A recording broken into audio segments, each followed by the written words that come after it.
साठी आज उमेदवारी अर्ज दाखल करता येणार होते, मात्र त्याआधी भाजपनं अंतर्गत वाद मिटवण्याचा प्रयत्न करत मोर्चे बांधणीला सुरुवात केली। भाजपनं नारायण चौधरींच्या नावाची घोषणा करताच सुमित पाटील नाराज झाल्याची चर्चा होती, मात्र त्यांची नाराजी दूर करण्यात भाजपला यश आल्याचं दिसतंय। त्यामुळे उद्या भाजपकडून नारायण चौधरी महापौर पदासाठी अर्ज दाखल करतील असं बोललं जात आहे।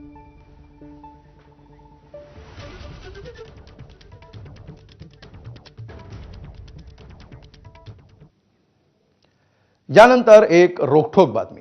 सामनाच्या रोखठोक सदरातून आज संजय राऊतांनी ठाकरे बंधूंना त्यांच्या कार्यपद्धतीवरून सल्ला दिलाय। स्थानिक स्वराज्य संस्थांच्या निवडणुकांमध्ये उद्धव आणि राज ठाकरे यांनी महाराष्ट्र पालथा घातला असता तर निकालाचे आकडे नक्कीच बदलले असते अशी लोकभावना आहे, असं राऊतांनी रोखठोक या सदरात म्हटलंय। आज विरोधकांमध्ये लढण्याची इच्छाशक्ती दिसत नाही, पण तलवारीला तलवार भिडवणारं नेतृत्वच यापुढे महाराष्ट्रात टिकेल असंही राऊतांनी आपल्या सदरात लिहिलंय। पण त्यांनी लेख लिहिला आणि वादाचा चित्रपट सुरू झाला। बघूया या सगळ्याचा आढावा घेणारा हा रिपोर्ट।